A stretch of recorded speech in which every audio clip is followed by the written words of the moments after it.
দেশ বিদেশের ব্যবসা বাণিজ্য আর অর্থনীতির সব খবর নিয়ে আমন্ত্রণ ওয়ালটন স্মার্ট ফ্রিজ বিজনেস রিপোর্টে।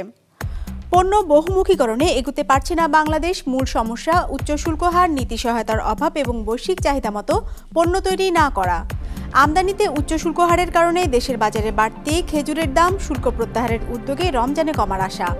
ডলারের দর আর মেগা প্রকল্প বন্ধ থাকায় কমেছে রডের বিক্রি, বড় ক্ষতির মুখে দেশের স্টিল মিলগুলো। এমন সব খবর নিয়েই আমাদের আজকের আয়োজন। Double million offer Walton fridge কিনে পেতে পারেন 20 লক্ষ টাকা, রয়েছে কোটি কোটি টাকার নিশ্চিত উপহার। উচ্চ শুল্ক হার, নীতি সহায়তার অভাব এবং বৈশ্বিক চাহিদা অনুযায়ী পণ্য তৈরি করতে না পারায় সম্প্রসারিত হচ্ছে না রপ্তানি বহুমুখীকরণ। এছাড়া পণ্য বৈচিত্র্যকরণে তেমন বিনিয়োগ না আসাও এর বড় কারণ বলে মনে করেন ব্যবসায়ী ও অর্থনীতিবিদরা, যারা বলছেন শুল্কের যৌক্তিকীকরণ, রপ্তানিতে বহুজাতিক প্রতিষ্ঠানের অংশগ্রহণ না বাড়লে সুফল মিলবে না রপ্তানি বহুমুখীকরণে। রায়হান শোভনের রিপোর্টে বিস্তারিত। 2 দশকেরও বেশি সময় ধরে দেশে আলোচনা হচ্ছে পণ্য বহুমুখীকরণের, তবে দীর্ঘ এই সময়ে অগ্রগতি নগণ্য। এখনও মোট পণ্য রপ্তানির 80% বেশি তৈরি পোশাকের দখলে। 90-এর দশকে 118 কোটির পোশাক রপ্তানি এখন পৌঁছেছে $3,500 কোটি উপরে। এ সময় এই খাত থেকে রপ্তানি বাড়লেও তেমন উদ্যোগ নেওয়া হয়নি পণ্য বৈচিত্র্যকরণের। উদ্যোক্তাদের দেওয়া তথ্য মতে এখনও দেশের তৈরি পোশাকের 90% কটন পোশাকের দখলে, বাকিটা ম্যানমেড ফাইবারের। যদিও ভিন্ন চিত্র বিশ্ববাজারে। যে কোনো কিছুতে নতুন যেতে হলে সেখানে কিছু ইনসেন্টিভ লাগে এবং কিছু পলিসিগত সাপোর্ট লাগে। এইটার যে বিভিন্ন উপকরণ, র মেটেরিয়ালসগুলি, সেখানে ডিউটি অথবা এটি, কোথাও ভ্যাট ইত্যাদি বসে রাখা হয়েছে। আবার কোথাও গিয়ে দেখা গেছে যে ডিউটি প্রত্যাহার করছে, সেখানে এটি রেখেছে, আবার এটি হইলে এটির উপরে ভ্যাট রেখে দেওয়া হয়েছে। তৈরি পোশাক খাতের বাইরে নন গার্মেন্টস আইটেম হিসেবে পরিচিত আরও 1400 পণ্য রপ্তানি হয় দেশ থেকে। কেন্দ্রীয় ব্যাংকের হালনাগাদ তথ্য অনুযায়ী সেসব পণ্য রপ্তানি থেকে 2023-24 অর্থবছরে আয় এসেছে $834 কোটি, যা মোট রপ্তানি আয়ের মাত্র 19%। পোশাক খাতের মতো এসব খাতেও নেই পণ্য বৈচিত্র্যকরণের তেমন উদ্যোগ। তাই তো ঘুরে ফিরে 1 বিলিয়ন বা তার নিচে ঘুরপাক খাচ্ছে চামড়া, প্রক্রিয়াজাত কৃষি পণ্য, হোম টেক্সটাইল কিংবা পাট ও পাটজাত পণ্যের রপ্তানি আয়। আমার প্রোডাক্টটা একটা তাদের কাছে গ্রহণযোগ্য একটা প্রোডাক্টের জায়গাতে নিয়ে যেতে গেলে যে ডিজাইনের একটা ঘাটতি আছে, সেখানে আমাদের ফোকাস করা দরকার। সেই পণ্যগুলো উদ্যোক্তারা তৈরি করার ক্ষেত্রে যে হিউম্যান রিসোর্স আছে, সেই রিসোর্সটা কীভাবে আমরা ইমপ্রুভ করতে পারি বা স্কিল আপগ্রেড করতে পারি, এবং সর্বোপরি উদ্যোক্তারা স্থানীয় বাজার এবং ইন্টারন্যাশনাল মার্কেটে নিয়ে যেতে তাদের ফাইন্যান্সিয়াল যে ল্যাকিংটা আছে, সেই জায়গাতে কিন্তু সরকারের যেই সাপোর্টগুলো আছে সেভাবে আমরা পাচ্ছি না। বিশ্লেষকরা বলছেন রপ্তানি বহুমুখীকরণে এগোতে হলে কমাতে হবে একক খাত হিসেবে পোশাকের উপর নির্ভরতা। পোশাকের মতো সমান নীতি সহায়তা দিতে হবে অন্যান্য খাতেও। এছাড়া বৈশ্বিক চাহিদা অনুযায়ী পণ্যের ডিজাইন ও গুণগত মান রক্ষা করতে হবে। এজন্য অর্থায়ন, অবকাঠামো ও শুল্ক কাঠামোর যৌক্তিকীকরণ ও রপ্তানির পরিবেশ উন্নয়নের তাগিদ দিয়েছেন বিশ্লেষকরা। বাংলাদেশের বাণিজ্য নীতিতে আমরা যেটা করেছি, আমরা উচ্চ শুল্ক হার সবসময় রাখার চেষ্টা করেছি। উচ্চ শুল্ক হার থাকলে যেটা হয়, আভ্যন্তরীণ বাজারের মধ্যে ওই জিনিসগুলোর দাম অনেক বেড়ে যায়। কাজে তখন যারা ইনভেস্ট করেন তারা মনে করেন যে ডোমেস্টিক মার্কেটে ওই পণ্যগুলো বিক্রি করলেই তো তাদের প্রফিট বেশি, তখন তারা এক্সপোর্ট মার্কেটের দিকে যেতে চান না। নন গার্মেন্ট সেক্টরে এখন আমরা গ্লোবাল চ্যানেলে এখনও কিন্তু আমরা লিঙ্ক করতে পারি না আমাদেরকে নিজেদেরকে। পৃথিবীতে দেখা যায় যে রপ্তানি বাণিজ্যের শতকরা 65 থেকে 70 ভাগই আসে হচ্ছে মাল্টি ন্যাশনাল কর্পোরেশনগুলোর দিক থেকে। বাংলাদেশের কনটেক্সটে কিন্তু আমাদের মাল্টি ন্যাশনাল কর্পোরেশনস এখনও সেরকম নাই, মানে বিদেশি ইনভেস্টমেন্ট সেরকম নাই। যদি আমরা এফডিআই আরও বেশি আনতে পারতাম, এফডিআই ফার্মসগুলো তারা গ্লোবাল সাপ্লাই চেনের সঙ্গে নিবিড়ভাবে সংযুক্ত থাকে, ফলে তাদের পক্ষে কিন্তু রপ্তানি বাড়ানোটা সোজা হয়। তথ্য বলছে 2023-24 অর্থবছরে সবচেয়ে বেশি $43 কোটি সরাসরি বিদেশি বিনিয়োগ এসেছে পোশাক ও টেক্সটাইল খাতে। Raihan Sovan, business report, Maasranga television. উৎপাদনকারী দেশ থেকে কম দামে খেজুর কিনতে পারলেও উচ্চ শুল্ক হারের কারণে দেশের বাজারে বেড়ে যায় দর। আসছে রমজানকে সামনে রেখে দ্রুত খেজুর আমদানিতে শুল্ক প্রত্যাহারের আহ্বান জানিয়েছেন ব্যবসায়ীরা। তারা বলছেন, শুল্ক প্রত্যাহার করা হলে খুচরা বাজারে খেজুরের দর 25% পর্যন্ত কমে আসবে। ইতোমধ্যে এই পণ্যটির আমদানি শুল্ক প্রত্যাহারের সুপারিশ জানিয়েছে ট্যারিফ কমিশন। রঞ্জিবুল মিজানের রিপোর্ট। আজোয়া, মরিয়ম কিংবা মেজুল বাজারে উন্নত জাত হিসেবে পরিচিত এসব খেজুর। ব্যবসায়ীদের তথ্য মতে দেশে যত খেজুর বিক্রি হয় তার 5% এমন উন্নত মানের, বাকি 95% চাহিদায় পূরণ হয় জায়দির মতো সাধারণ মানের খেজুর দিয়ে। দেশের বাজারে এসব খেজুরের দর এখন মানভেদে 200 থেকে 2000 টাকা পর্যন্ত। মাশরুক আছে একটা বেশি 400, একটা 500, গ্রেড হিসাবে আর কি, আবার একটা 600 বেশি। সর্বনিম্ন 200, এরপরে উপরে আছে আপনার 1200 আছে, 1400 আছে, 1600 আছে। আজও মাল বুঝে মালের দাম। তারা কয় বাইরে থেকে ইনপুট করে আনি, করে আনি, এই জন্য দাম বেশি বলে। দেশের বাজারে বিক্রি হওয়া এসব খেজুরের প্রায় 80% আসে ইরান আর আরব আমিরাত থেকে। সৌদি আরব, তিউনিসিয়া, জর্ডান সহ অন্য দেশ থেকে আসে বাকিটা। ব্যবসায়ীদের তথ্য মতে উৎপাদনকারী দেশে $520 থেকে $525 কেনা খেজুর দেশের বাজারে প্রবেশ করতে শুল্ক ও কর দিতে হয় $1000 বেশি। আর কার্টুনে আনা উন্নত ও মধ্যমানের খেজুরে কর হার দাঁড়ায় টন প্রতি $2500 মতো, যার প্রভাব পড়ে দরে।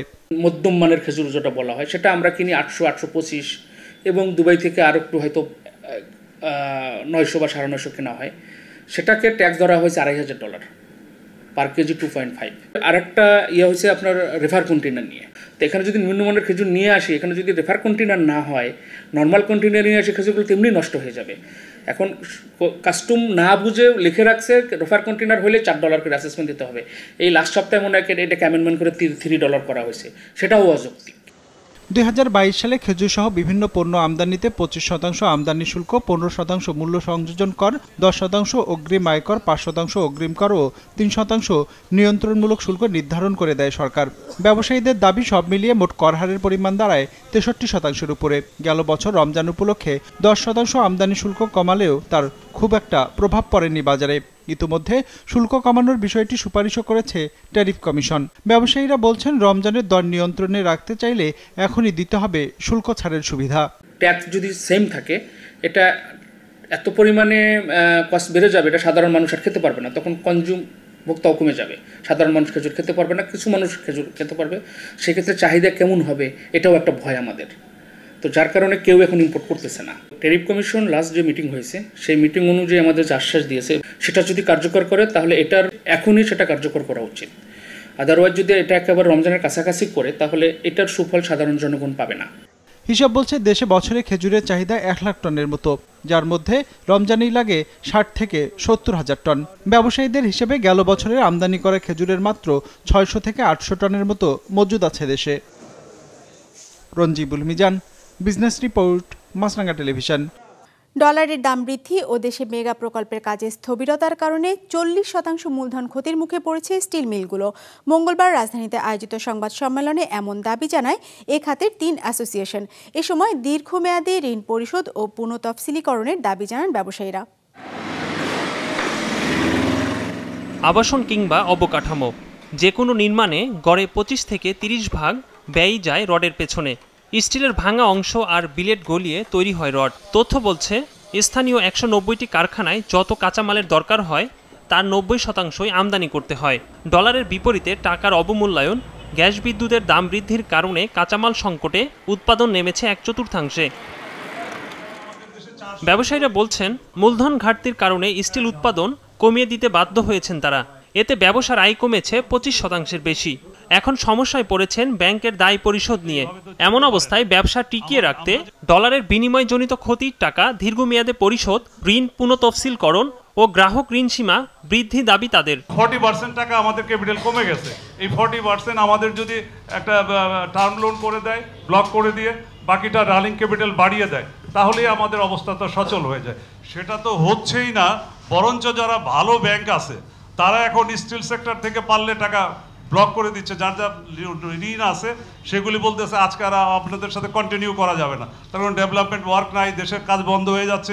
এছাড়া একটি চক্র উন্নয়ন প্রকল্প ও শিল্প কারখানার নামে শুল্ক ছাড়ে প্রয়োজনের অতিরিক্ত স্টিল এনে খুচরা বাজারে বিক্রি করে। এতে সরকার রাজস্ব হারায় আর বাজারে অসম প্রতিযোগিতা তৈরি হচ্ছে বলেও অভিযোগ স্টিল ব্যবসায়ীদের। স্ক্র্যাপ ইম্পোর্ট করে, মেল্টিং করে, বিলেট বানিয়ে, দেন রড বানিয়ে, দেন বাজারজাত্রা করি। ওয়ারেজ আরও কয়েকজন এভাবে করে না, ওরা ডাইরেক্ট স্ক্র্যাপ থেকে রোলিং করে ফেলে। সো এইটা অ্যাপেলস টু অ্যাপেলস হচ্ছে না, আর এর জন্যই স্টপ গ্যাপটা তৈরি হয়। বর্তমান 1 টন 60 গ্রেডের এমএস রড মানভেদে বিক্রি হচ্ছে 80 থেকে 90 হাজার টাকায়। Ekramul Islam Khan, business report, Maasranga television. Double million offer, Walton fridge কিনে পেতে পারেন 20 লক্ষ টাকা, রয়েছে কোটি কোটি টাকার নিশ্চিত উপহার। বকেয়া বেতন সহ নানা দাবিতে গাজীপুরের চন্দ্রা নবীনগর সড়ক অবরোধ করে মঙ্গলবারও বিক্ষোভ করেছেন বেক্সিমকো ইন্ডাস্ট্রিয়াল পার্ক এবং ডরিন গ্রুপের শ্রমিকরা। এতে চলাচলে চরম ভোগান্তিতে পড়ে মানুষ। গাজীপুর প্রতিনিধি ফারদিন ফেরদৌসের পাঠানো তথ্য ও ছবিতে ডেস্ক রিপোর্ট। সকাল হতেই নগরীর সারাবো এলাকার নবীনগর চন্দ্রা মহাসড়কে ফের জড়ো হয়েছেন বেক্সিমকো ইন্ডাস্ট্রিয়াল পার্কের পোশাক ও সিরামিক সহ 10টি কারখানার কয়েকশো শ্রমিক। অক্টোবর মাসের বকেয়া বেতন পরিশোধের দাবিতে সড়ক অবরোধ করে বিক্ষোভ করছেন বেক্সিমকো ইন্ডাস্ট্রিয়াল পার্কের শ্রমিকরা। সপ্তাহখানেক ধরেই একই দাবিতে এমন কর্মসূচি পালন করে আসছেন তারা। গতকাল সকাল থেকে রাত 11টা পর্যন্ত সড়ক অবরোধ করে রাখলেও রাতে তারা তুলে নেয়।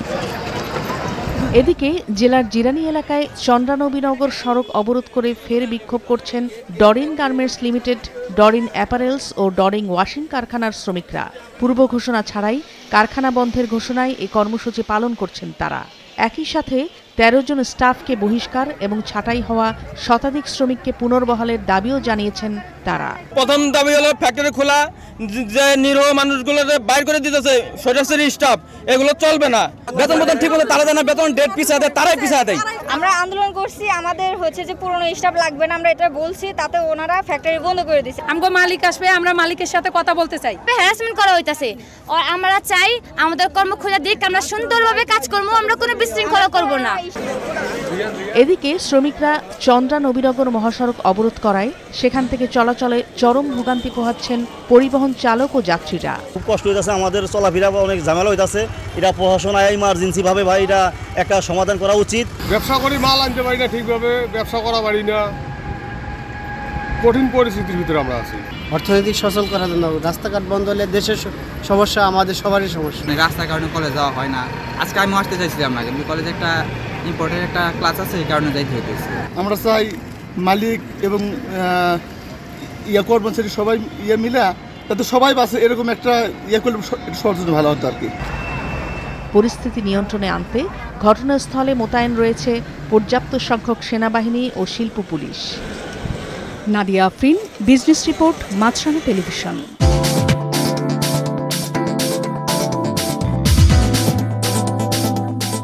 দরপতনে শেষ হয়েছে ঢাকার শেয়ার বাজারের লেনদেন। সার্বিক সূচক ডিএসসি এক্স 57 পয়েন্ট কমে দাঁড়িয়েছে 5242-এ। বেচা কেনা হয়েছে 514 কোটি টাকার। লেনদেনে অংশ নেওয়া প্রতিষ্ঠানগুলোর মধ্যে দর বেড়েছে 76টির, কমেছে 267টির, আর অপরিবর্তিত আছে 45টির দর। এবার বাজারে বিশ্লেষণ শুনবো সিটি ব্যাংক ক্যাপিটালের।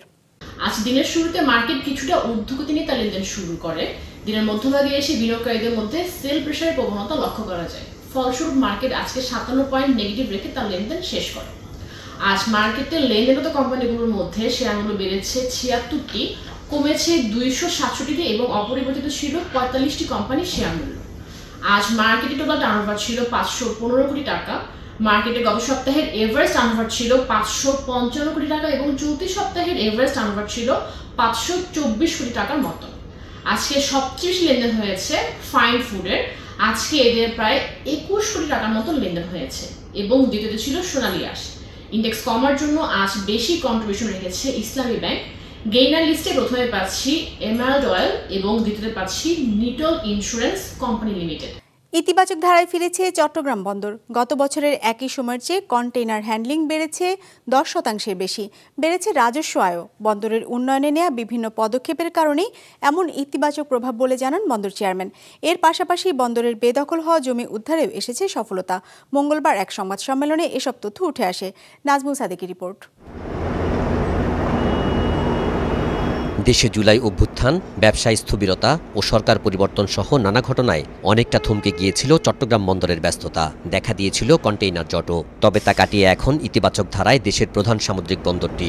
তথ্য বলছে গত 3 মাসে চট্টগ্রাম বন্দরে কন্টেইনার হ্যান্ডলিং হয়েছে 8,30,582টি কন্টেইনার, যা আগের বছরের একই সময়ের চেয়ে 76,986টি বেশি। কমেছে কন্টেইনার জটও। জুলাই মাসে এই বন্দরে কন্টেইনার জমেছিল প্রায় 45,500, তা এখন নেমে এসেছে 34,000-এ। বন্দরে জাহাজ ভিড়তে যেখানে অপেক্ষা করতে হতো 6 থেকে 8 দিন, সেখানে এখন একদিনেই জাহাজ ভিড়তে পারে জেটিতে। এমন সব কারণে বেড়েছে আয়ও। সংবাদ সম্মেলনে এসব তথ্য তুলে ধরেন বন্দর চেয়ারম্যান। 2024-25 অর্থ বছরে গত 4 মাসে 1683.85 কোটি টাকা রাজস্ব আয় হয়েছে, যা গত অর্থ বছরের একই সময়ে রাজস্ব আয়ের তুলনায় 21.85% বেশি এবং একই সাথে রাজস্ব উদ্বৃত্ত 28.01% বেশি। এছাড়া বন্দরের নিয়ন্ত্রণে না থাকা জমি উদ্ধারেও গতি এসেছে বলে জানায় সংবাদ সম্মেলনে। বলা হয় এর ফলে বেড়েছে বন্দরের সম্পদের পরিমাণ। আমাদের লালদিয়া টার্মিনাল যেটা আমাদের এপিএম টার্মিনাল এবং লালদিয়া 2-তে আমরা বেসিক্যালি আমাদের যে রাস্তায় যে ট্রাকগুলো দাঁড়ায় থাকে এদেরকে অ্যাকোমোডেট করার জন্য আমরা ট্রাক টার্মিনাল করছি। কিছু জনগণ সেখানে এটা অবৈধভাবে দখল করতে চেয়েছে, সেটা আমরা দখলমুক্ত করতে পেরেছি। সম্প্রতি চট্টগ্রাম বন্দরে পাকিস্তানের করাচি থেকে সরাসরি জাহাজ আসায় সারা দেশের আলোচনা সমালোচনা নিয়েও কথা বলেন বন্দর চেয়ারম্যান। এই নতুন রুটের কারণে ব্যবসা বাণিজ্যে ইতিবাচক প্রভাব পড়বে বলেও মন্তব্য করেন তিনি। জাহাজ এমবি ইয়াং জিয়াং ফা জাং এর প্রকৃত কন্টেনার পরিবহন ক্ষমতা হলো 2300টি। আমদানি কন্টেনারের চাহিদা কম থাকায় এই জাহাজে মাত্র 328টি কন্টেনার পরিবাহিত হয়। ইতিপূর্বে পাকিস্তানের সাথে সিঙ্গাপুর এবং কলম্বো বন্দরে বাংলাদেশের পণ্য আমদানি রপ্তানি হতো। রুটটি চালু হওয়ার কারণে বাংলাদেশ আমদানি রপ্তানি ক্ষেত্রে নতুন দিগন্ত উন্মোচিত হলো। এতে করে সাশ্রয়ী ব্যয় এবং সময়ে উভয় দেশের আমদানি রপ্তানি বাণিজ্যে নতুনভাবে গতিশীলতা বৃদ্ধি হবে বলে আমরা আশা করি। সব ধরনের সিন্ডিকেট ও মনোপলি ভেঙে ব্যবসার সুষ্ঠু পরিবেশ নিশ্চিতে 23টি শিপিং হ্যান্ডলিং অপারেটরের লাইসেন্স বাতিল করা হয়েছে বলেও জানায় চট্টগ্রাম বন্দর কর্তৃপক্ষ। নাজমুল সাদিকি, মাছরাঙ্গা সংবাদ, চট্টগ্রাম। দর্শক, আমাদের যে কোনো পর্ব নিজেদের সুবিধাজনক সময় দেখতে সাবস্ক্রাইব করুন বিজনেস রিপোর্টের অফিসিয়াল ইউটিউব চ্যানেল। ফেসবুক পেজে লাইক দিয়ে আপডেট থাকুন ব্যবসা বাণিজ্যের আলোচিত সব ঘটনা সম্পর্কে। আর আপনাদের মতামত জানান কমেন্টস অথবা ইনবক্সে। আজ এটুকুই, বিদায় নিচ্ছি, ভালো থাকবেন।